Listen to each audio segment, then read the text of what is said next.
E chegamos ao episódio 6 de Pacificador. Tivemos muitas revelações confirmando a grande teoria de que a Terra Alternativa era uma terra controlada por nazistas. E foi um episódio completo com ótimos momentos de personagens, ótimas piadas e uma baita direção.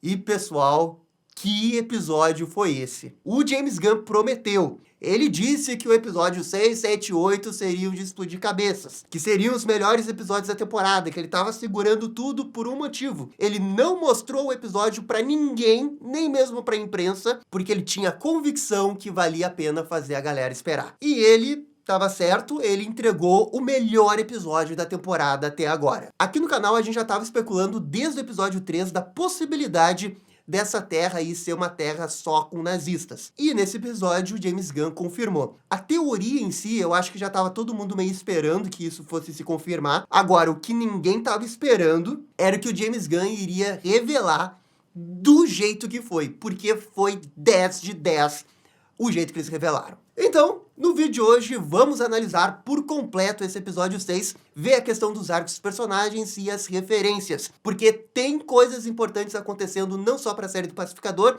mas também para o DCU. E eu também peço para vocês irem deixando aquele bate-like, bate-comentário, porque eu tô gravando esse vídeo agora 11h30 da noite, depois que o episódio foi exibido. Eu assisti junto com vocês, então para conseguir fazer esse vídeo aqui com esse roteiro, gravar e editar na madrugada, cara, dá muito trabalho. Valeu, gente, agora sim, vamos começar. E destacando aqui o prólogo antes da abertura, que a gente vê o Top Trio junto com a Emilia Harcourt, curtindo ali um restaurante, tirando foto com os fãs. E o que realmente chamou a atenção é que quando ela tirou a foto, teve esse efeito de distorção realmente bizarro e assustador. E bem, assim, ó, eu acho que existem duas possibilidades de você interpretar esse efeito de distorção na foto. A primeira teoria, e a mais provável, é que realmente é para dizer que tem alguma coisa de errado nessa Terra. Ela não é realmente como aparenta ser, toda perfeitinha. Agora, também tem uma outra possibilidade, e que me deixa mais intrigado, sabe? Especialmente porque no episódio anterior teve aquela frase da Eds, de que não dá para ter certeza que essa é uma Terra alternativa.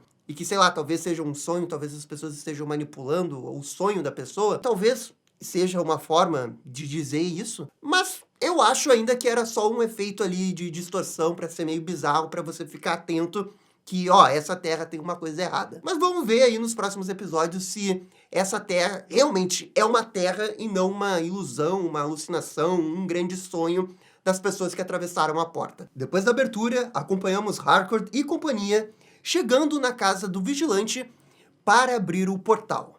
E finalmente somos introduzidos à mãe do vigilante, que deixa aqui o seu filho bem desconfortável, revelando suas mentiras para Harcourt. A série abre até esse mini arco aqui pro vigilante, porque claramente ele não valoriza a mãe dele. E eu não sei, talvez depois de ir para essa outra terra, que ele vai ver, tipo, o pior lugar possível, talvez ele passe a valorizar mais a mãe dele. Eles vão até o esconderijo do vigilante, e aqui podemos ver que ele guarda muitas coisas ilegais dos crimes que ele impediu. Aliás, a piada do dinheiro foi demais. Pô, convenhamos, né? Todo mundo iria pegar o dinheiro nessa situação. Eu me senti representado ali. Eu iria pegar o dinheiro, tá? Enquanto isso, Rick Flag diz que vai até Belle Reve para ver um prisioneiro. E aqui, quando ele falou que ia ver um prisioneiro e não citou Amanda Waller, pra mim ficou muito claro que ele iria ver o Lex Luthor. Cara, isso daqui é um ótimo começo pro DCU, porque na primeira série a gente já tá vendo o plano do James Gunn se desenvolver. Pô, colocar o Lex Luthor na série do Pacificador é uma coisa muito grande, na minha opinião. A participação do Lex Luthor até fica diluída nesse episódio, porque o episódio em si, a história foi muito foda, mas o episódio ainda teve isso também. Cara, é isso aí, quando a gente fala que não dá pra colocar um cameo na frente da história, é exatamente isso que a gente quer dizer, sabe? Não é festival de cameo. Não, ele tá ali com um propósito narrativo pro universo, ajuda a desenvolver a série e não prejudica em nada a história como um todo. Finalmente, o grupo chega na Terra Alternativa. E aqui tem essa piada que o Economus chama o pacificador da outra Terra de pacificador reverso.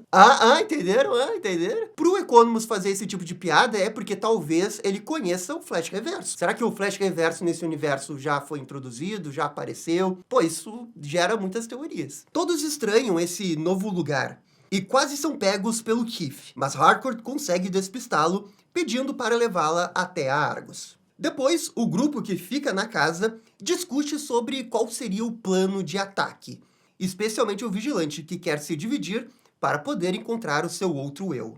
Eds e o Economus são votos vencidos e decidem ficar na casa por ser mais seguro. E pô, velho, quando o episódio é excelente, até essas pequenas cenas têm piadas muito boas e momentos muito importantes pros personagens. Pô, esse negócio de que o Vigilante entra no modo hiperfoco pra tentar encontrar o outro eu, fala muito sobre o Vigilante. Aliás, vamos abrir um parênteses aqui, Vigilante de uniforme. Considero um erro ter levado 6 episódios pra mostrar ele de uniforme de novo, mas agora que ele apareceu de uniforme, vejam só, a importância dele aumentou na série.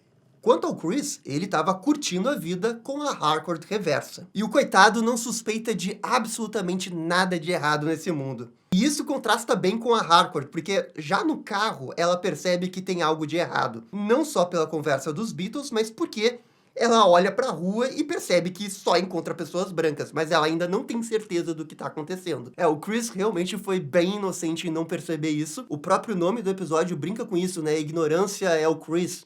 E a Harcourt é ao contrário. Na primeira passada na rua, ela já percebeu que tinha algo estranho. Outra coisa excelente desse episódio foi o ritmo. A direção fica o tempo todo alternando entre os núcleos e todos eles são interessantes. Você fica realmente engajado com tudo que está acontecendo. Até porque existe essa apreensão de que algo vai dar errado a qualquer momento. No meu caso, eu já tinha quase como certeza que essa teoria da Terra nazista iria se confirmar. Então eu já estava numa posição de que, a qualquer momento eles vão descobrir e vai dar errado. E dito e feito, você fica o tempo todo apreensivo que isso vai acontecer, vai criando uma expectativa, vai tendo um build-up em cima disso, e lá no final vai ter esse payoff narrativo que foi muito bem construído. Então, até isso, esse episódio acertou. Na Argus, Harcourt é presa porque tinha restos de drogas na sua roupa por conta de tudo que aconteceu no esconderijo do Vigilante. Tudo amarradinho. Cara, o James Gunn tava on fire nesse dia, hein? Já o Vigilante chega na sua casa, que é idêntica. Ele consegue entrar no seu esconderijo, já que as chaves são iguais. E é lá que ele encontra o Vigilante reverso. Ok, aqui a gente tem vários pontos que eu acho que vale a pena discutir. O fato de ter um diálogo do próprio Adrian percebendo que a casa é igual, com pequenas coisas diferentes. Ao invés de ter 3 gatinhos, tem 6 gatinhos. O cereal é quase a mesma coisa, mas a palavra é diferente. Eu não sei o quanto que isso talvez não seja uma dica de que realmente essa terra tem alguma coisa além de ser uma terra alternativa. Porque, até a chave é igual. Será que vai ter algum tipo de explicação do porquê a estrutura do mundo é muito parecida, mas só a história do mundo que é diferente? Ou eles só estão fazendo isso para fazer uma piada, assim as coisas são iguais na estrutura e ria disso. Eu não sei se eu tô levando essa teoria muito longe, sabe? Tem até essa cena que o Chris tá se barbeando e ele olha no espelho sentindo que tem alguma coisa errada. Mas o mais importante é que dá um barulho de distorção de metal. Talvez isso signifique alguma coisa. Mas enfim, eu tô teorizando aqui porque sempre é uma possibilidade. Também tem a questão do pai do Vigilante, que nessa terra não se revelou como gay. Talvez ele seja, só que ele não se revelou porque, bem, é um mundo controlado por nazistas. Na Terra principal, finalmente é revelado um dos Camels, Lex Luthor. Rick Flag quer fazer um acordo com o vilão para conseguir localizar a fenda quântica. E Luthor de bengala, isso com certeza é por conta da surra que ele levou do Krypto. Bem, toda essa parte do Luthor é fundamental para o futuro do DCU. As palavras sobre Gangue da Justiça, Superman decidirem questões internacionais vão ter repercussões. O próprio Rick Flag concorda com tudo que o Luthor está dizendo. E tudo isso bate totalmente com o que a gente vem especulando aqui no canal. O Rick Flag meio maluco por conta dos meta-humanos. O próprio Luthor fala que os meta-humanos são pragas. E o Rick Flag fica em silêncio, meio que concordando com o Luthor. É muito provável que a posição do Rick Flag também seja a posição do governo dos Estados Unidos. Eu tenho certeza que em algum momento do DCU, o governo dos Estados Unidos, talvez na própria figura do Rick Flag, responda a essa ameaça dos meta-humanos. Cara, é por isso que eu acho que a teoria do Capitão Átomo faz sentido. Claro, o Capitão Átomo é o meta-humano, mas é o meta-humano que eles conseguiriam colocar sob rédeas curtas do governo. O Luthor também cita 2 colegas de prisão. Um homem grande com escama de dragão e um outro com olhos de cartoons. E aqui, se é pra ser uma referência, infelizmente eu não peguei, tá? A negociação do Luthor vai bem, e ele consegue ser transferido para Vanku, e em troca ajuda o Rick Flag com a questão do portal quântico. Bem, Vancool é uma prisão que tem em Metrópolis. É uma prisão bem desconhecida. Inclusive, ela é mais conhecida porque apareceu no Arrowverse. A prisão que geralmente o Lex Luthor vai em Metrópolis é a Ilha Striker. Só que aqui, nessa versão do James Gunn, a gente não sabe se tem Ilha Striker. Bem, enfim, é uma prisão em Metrópolis, isso que é o mais importante. Já estão colocando as sementinhas pro Homem do Amanhã. E no próprio diálogo, eles já estavam falando ali sobre redenção de Luthor. Cara, é o James Gunn preparando terreno aí pro Luthor sair por cima no final do Homem do Amanhã. Na Argus, Chris e Harcourt têm uma discussão sobre ela ter o traído. E depois sobre os seus sentimentos. É uma baita sequência de diálogos na qual ela finalmente é forçada a falar um pouco dos seus sentimentos. Fica evidente que ela não quer ficar com Chris, não por causa do Rick Flag, mas por causa dela, e de como ela se sente totalmente quebrada. Cara, assim, ó, esse episódio tem tudo. Baita sequência de diálogos, a Harcourt finalmente se abrindo um pouco. Não totalmente, mas começando a se abrir. Que eu errei, né? Que eu achava que ela não queria ficar com o Chris por conta de tudo que aconteceu com o Rick Flag Jr. Por ele ter matado o amigo dela e tudo mais. O próprio Chris acha isso. Mas não, é algo muito mais complexo. Ela não se sente merecedora de ficar com o Chris porque ela é um caco de pessoa. Ela tá totalmente quebrada. Cara, isso é uma rima muito boa com o Chris da primeira temporada. Ele realmente também se sentia quebrado. Quando ele passou por toda aquela jornada de se entender melhor como pessoa, e aí os seus amigos ajudaram ele. Só que no caso da Harcourt, ela se isolou, né? Ela não queria conversar sobre isso com ninguém. Eu achei essa solução muito melhor do que só ser culpa do Rick Flag Jr., sinceramente. Então, baita acerto aqui nessa sequência de diálogos do James Gunn. E também baita atuação dos dois, né?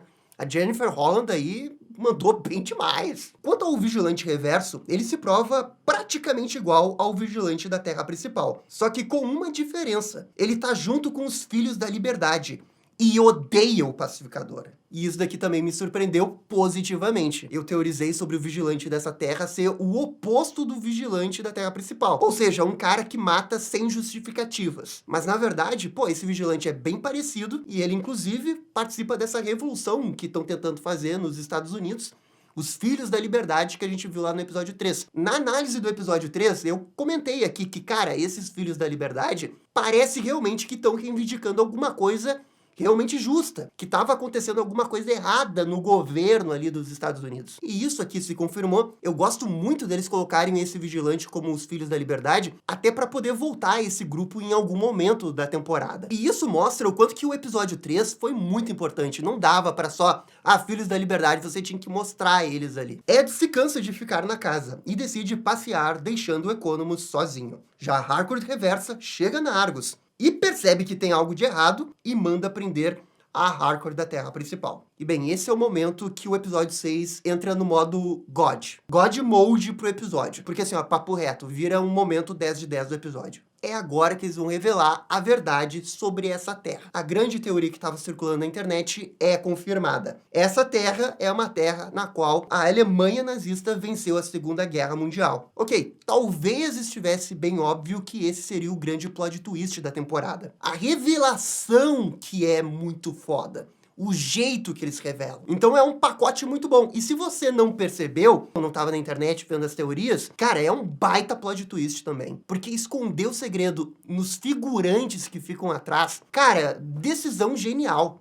É genial. E eu também gosto muito da direção aqui. A gente tem 3 pontos narrativos que ficam alternando e a música vai escalando. Tem o pacificador vendo a bandeira dos Estados Unidos com o símbolo nazista, o Economus sendo capturado pelo dragão branco e revelando tudo porque estava assustado, e a Eds, que é perseguida por uma multidão de pessoas. E é nesse momento que termina o episódio 6. Eu acho que eu não preciso dizer isso, mas esse é disparado o melhor episódio da temporada. Episódio nível melhores episódios da primeira temporada. O James Gunn tinha razão em não querer mostrar esse episódio pra ninguém, nem pra imprensa. Ele prometeu muita coisa e ele entregou. O episódio pra mim teve de tudo, assim, ó. Teve desenvolvimento de personagem, teve uma baita história, teve ótimas piadas com a mãe do Vigilante, as interações do Vigilante, o meme do Homem-Aranha, o diálogo do Chris com a Harcourt. Esse é o nível de roteiro que eu e Marcelo vivemos falando que o James Gunn pode entregar, porque a gente sabe que ele chega nesse nível. Cara, esse roteiro, aliado a essa direção, a atuação e tudo mais, o pacote todo, eu acho que é melhor que Superman. Nesse nível, é a melhor coisa de super-herói que a gente teve esse ano. Quando a gente cobra o James Gunn, é porque a gente sabe que ele pode fazer nesse nível. E bem, a DC nesse nível, entregue as taças. Não tem mais competição. A exemplo da Austrália, que foi disputar as eliminatórias da Copa do Mundo na Ásia, a DC também não vai estar na mesma categoria. Vai para a Europa, vai disputar a Champions League, porque esse é o nível da DC. Se o James Gunn conseguir manter essa barra bem alta, porque é difícil manter a barra alta. E agora é esperar o episódio da semana que vem. O hype veio. Se o hype não vem com esse episódio, me desculpa, eu não sei. Ainda teve o teaser do episódio 7 e tem esse mistério de quem que vai ser o personagem que vai aparecer. Tem altas teorias aí. A sensação que eu fico no teaser, quando ele aparece de longe, é que é o Sidney Hopperson, que é aquele ajudante do Luthor que apareceu no filme do Superman, com bigodinho. E a outra coisa que pode acontecer nesses episódios 7 e 8 é aparecer um Superman. E nessa altura do campeonato, eu não duvido que apareça até um Superman nazista. Mas enfim, chegou a hora de dar a nota. Cada um vai ter sua nota, tá? Você sinta-se à vontade de dar a nota que quiser, mas eu acho que esse é um episódio nota 9 pra cima. Quer dar 9? Quer dar 9,5? Quer dar 10? Beleza, qualquer nota aí acho justificada. E o fato do James Gunn ter escondido o jogo e dizer que agora vai, e no primeiro ele realmente entregou, eu acho que a gente vai ter um baita season finale aí. Os 7 e 8 estão vindo aí, hein? Estão vindo. Mas enfim, galera, essa daqui é só a minha opinião. Por favor, comentem aqui embaixo. E no mais, eu fico por aqui. Muito obrigado por assistir o vídeo até o final. Deixa aquele bate-like, né? Trabalhei na madrugada toda, gente. Valeu e até a próxima. Tchau, tchau. E dá-lhe descer. E esse foi o vídeo analisando o episódio 6 de Pacificador. E aí, gostaram? Não gostaram? Deixem suas opiniões nos comentários. E se curtiram o vídeo, deixa aquele joinha. E inscrevam-se no canal para ficar sabendo absolutamente tudo sobre Batman. Obrigado, gente, e até a próxima. Tchau, tchau.